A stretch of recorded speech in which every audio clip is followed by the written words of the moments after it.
Good morning, everybody. Chris Profi, Musically Obsessed. Welcome to another episode of What's Spinnin' Wednesday. So, I'm just going to show you some stuff that I've been listening to over the past week or so. It's not as many albums as last week. I think I've just been busy this week with other stuff, but there's still some cool stuff in here. So here we go. Well, first of all, you're going to hear the man, the myth, the legend in the background, Rod McEwen, and this is his album Cycles. I just love Rod McEwen. And if you've been watching my videos over the past month or so, you probably realize this is on the Spinnin label, 1973. Love it.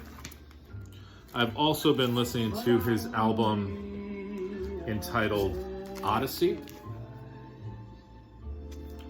And this is on the Warner Brothers label. This album came out in, looks like 1973 as well. And what I've been realizing about Rod McEwen stuff, there's a lot of, not a lot, but there's quite a bit of repeated tracks on certain albums. Like there's different compilations and things.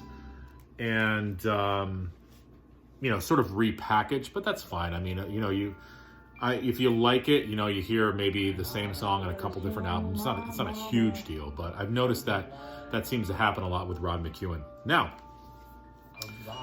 I also pulled out Creator. Now, I have the Creator box set, and I just pulled this album out of there.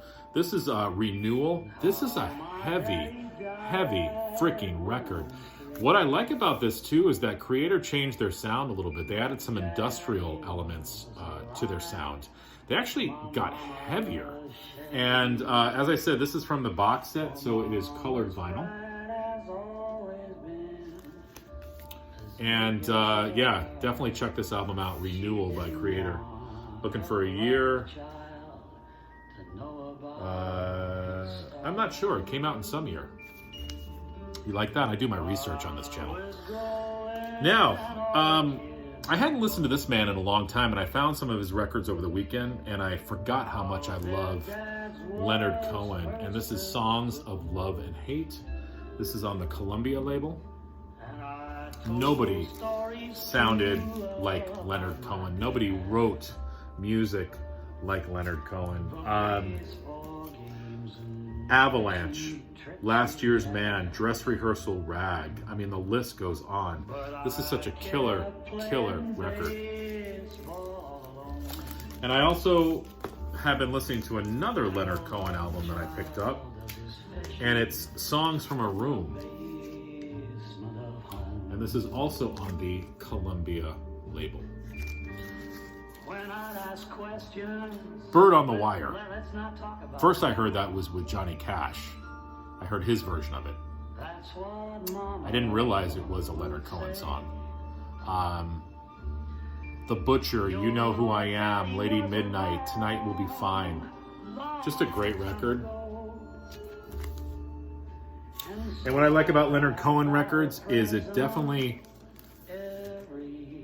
gets you in sort of that introspective, mellow mode. I really feel only certain artists, and Leonard Cohen being one of those, can sort of transport you into that place. Now, from that into some post-punk. I've been wanting to get some albums by Gang of Four, and I went to the record store, was it last Friday or so? And I saw that they reissued the Gang of Four's first two albums. I'm going to tell you right now, if you are into Talking Heads, the Minutemen from the SST label, anything post-punk, you would love Gang of Four.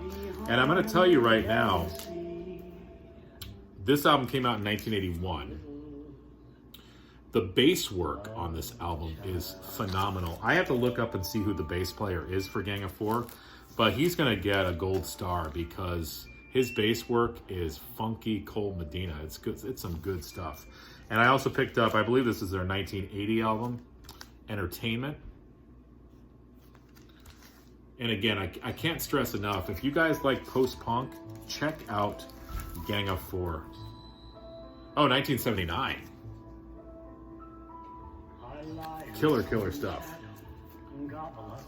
Now the next album, I'm sure you guys have never heard of before. This is never shown in the VC. Yeah, I've been listening to Dark Side of the Moon, and if you watch my latest video, you saw that I picked up this I think this could be a first pressing. It's got the 2 posters and the stickers on it in it. I got it for 50 cents.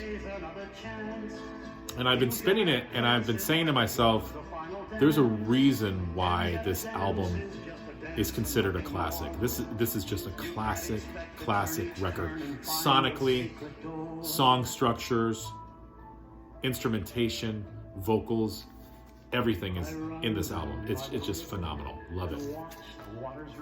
And I have to thank JC from The Flip Side for introducing me to this album. I'm a huge Johnny Cash fan, but I never knew about this record, The Lure of the Canyon. Now, this is instrumental music, but there's a track on here that Johnny Cash narrates. It's just a great record. There's actually sounds of donkeys and sounds of thunderstorms, and you really feel like you're in the Grand Canyon. Great record. So thank you, JC, for introducing me to this. I had to pick up a copy for myself. This also comes with a CD as well of the same recording. I believe that one is an analog and the other one's in digital. Well, that makes sense. But so yeah, The Lure of the Grand Canyon, Johnny Cash narrating over some classical music. So that's what I've been listening to, and I'm going to tell you what's coming up next. I feel like this is Tipsy Tuesday. I think I'm going to pull this record out next, Sunday in the Park with George.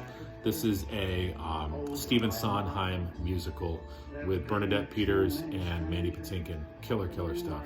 So that's probably going to come up next. But enjoy your Wednesday, guys. Adios.